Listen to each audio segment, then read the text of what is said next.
title ani, nasa title. What to do while we're living. Manang isip pasalamat po. Salamat ko kay buhi pa ta.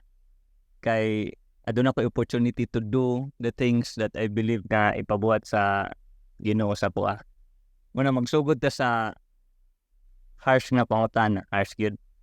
What if mamatay ka ugma? Ano? Short question, what if mamatay ta ugma? Harsh kay nga pangutana pero what if gyud mawala ta ugma? Worst is unya. Worst is karon dayon.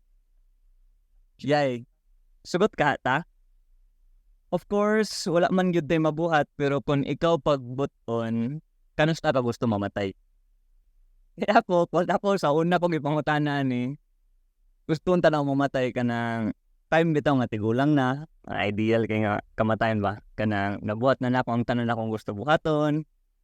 Tigulang na ko with my wife, with children, grandchildren, families and friends.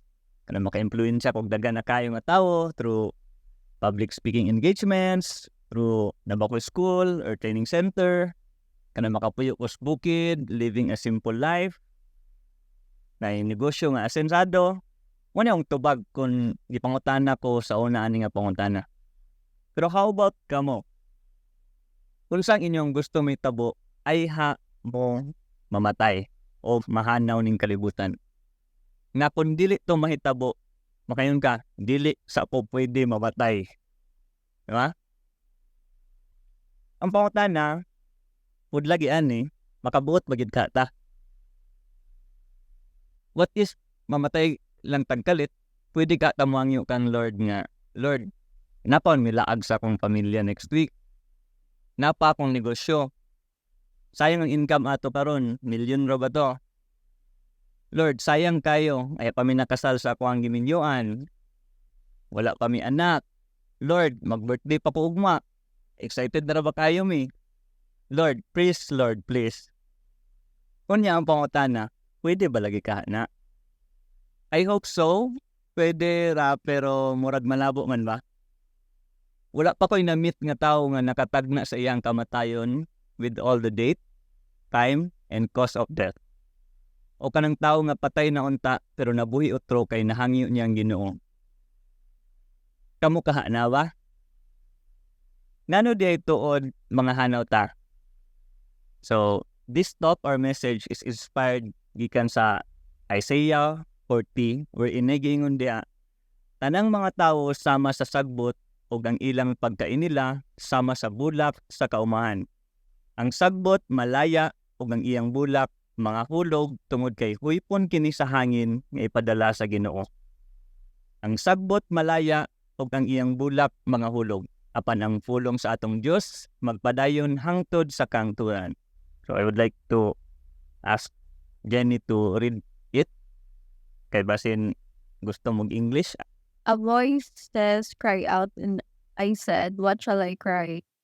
All people are like grass, and all their faithfulness is like the flowers of the field. The grass withers and the flowers fall because the breath of the Lord blows upon them. Surely the people are grass. The grass withers and the flowers fall, but the word of our God endures forever. Kung sa uban pa ingon nila, abog rata sa earth. Kadong na mga na, abog rata sa earth. Dili po ang iyon kay sagbot ra daw ta sa earth. Nga bisan pa man sagbot ta, aduna pod kitay panahon nga mo-bloom sama sa mga bulak, aban aduna sad gyud panahon nga mura ra kitag sagbot nga malaya daw matagak. Ifing anak man day ta, unsa kahay buhaton nato sa panahon kita buhi pa o gapamulak pa sama sa mga lovely flowers. I believe we need to enjoy.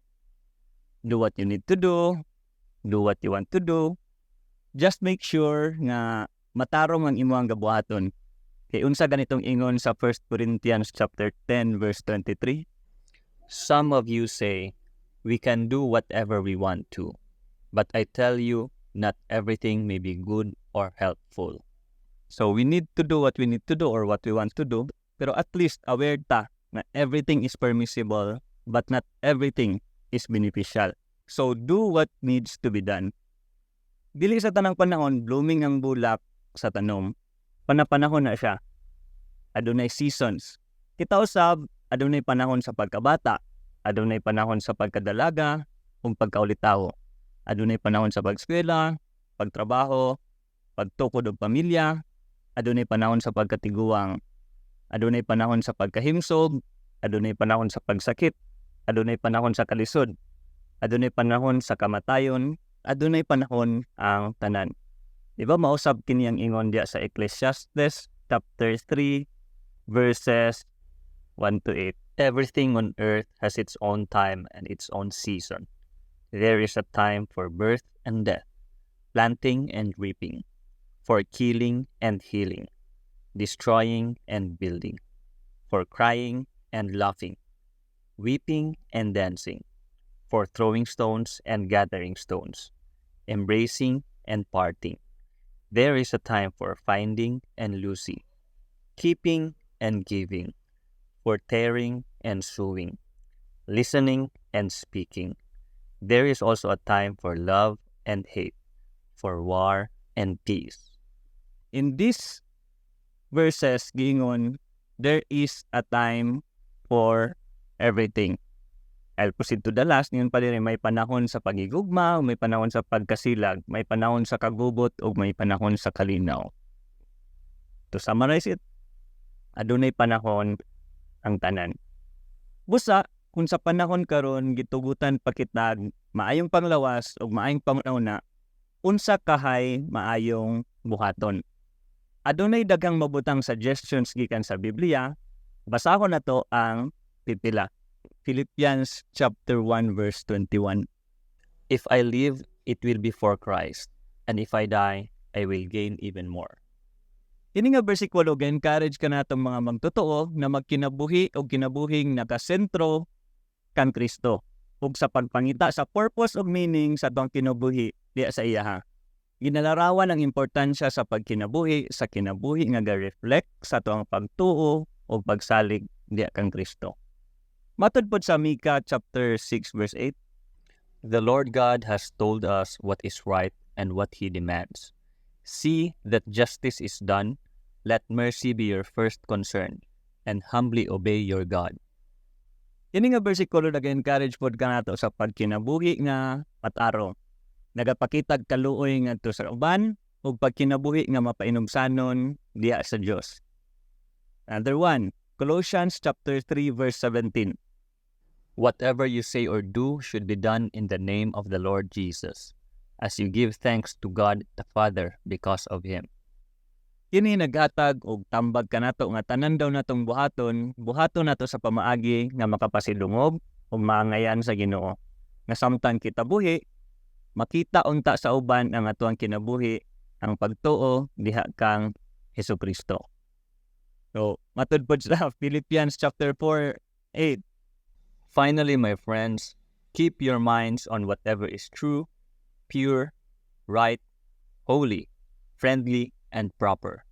Don't ever stop thinking about what is truly worthwhile and worthy of praise. Kamtang buhi pa kita, ang pag-unaon daw nato kay kini mga positibo o makaayo na mga panghuna-huna.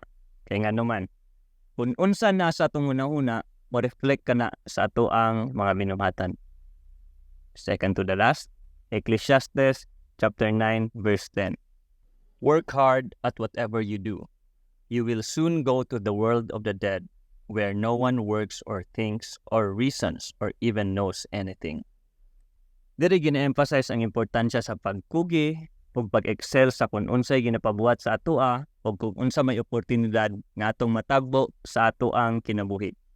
Gina-encourage kita na ubanan gayud kanunay og kakugi o diligence ang tanan natong gabuhaton o gatingwaon. And lastly, Ecclesiastes 3:12-13. I know the best thing we can do is to always enjoy life, because God's gift to us is the happiness we get from our food and drink and from the work we do. Kaning magtotoo man kita o dili, gatuwa ko nga importante nato ning may baluan og buhaton samtang kita aduna pay gininhawa.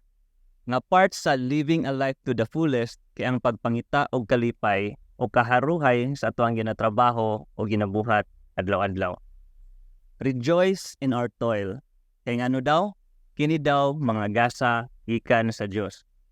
Siguro, safe ra guro i-advise ka natong tanan na i-enjoy nato kung unsay naa kaatoa sa karon. Ayaw palabig pangita atong wala na diha. Wala diha o wala pa diha. Unsaon man ang wala kun wala diha. Mao gani gurong wala siya diha kay dapat wala siya diha. At least for that moment, again, unsaon man ang wala diha kun wala diha. Mangutana pod, unsa pod ay ang naa? Unsay naa? Trabaho ba nga gamay pagsweldo? Pasalamat gyapon ta ug i-enjoy kay naatay kabisihan ug naatay pangwartahan. Lisod ang pagskwela. Ang uban bitaw gusto makaskwela pero walay warta. Samok ang mga tao sa palibot nato. Despite sa kasamok, basin we can be that someone na makahatag og kalipay ug makapakupay sa kasamok. A struggle sa pamilya. Dili gyud og taangay sa pang-comfort na words ning akong iingon, pero obya gyud yang kamatuoran. Kitang tanan gaagi ana. Struggles sa pamilya. Busa ikalipay. Mao may naa. Pagtabang kun na ikatabang, work hard. Kay bahalag hard, at least na i-work. That is why let's embrace every moment, seize the moment. Matud pas pamulong ni Sir Dodong, you are where God wants you to be. And where you are is a clue to where God wants you to be. And for now, ikaw diri ani apabuhi. Continually, let's seek God and obey God. Pangayog pasaylo, pagpasaylo. Enjoy each other's presence. Sila may naa. Wala ta kabalo basin ugma kana sila, malaya na sila sama sa bulak o di ba ka ikaw ang mawala. Magkinabuhi kitang walay pagmahay. Kapoy magmahay. Ang pangutana pod, makahigayon pa pod ka tagmahay kung kita na mamatay. So balik ko sa title ani with the question, what to do while we are living. Kaya salamat, dalay ko ng Diyos.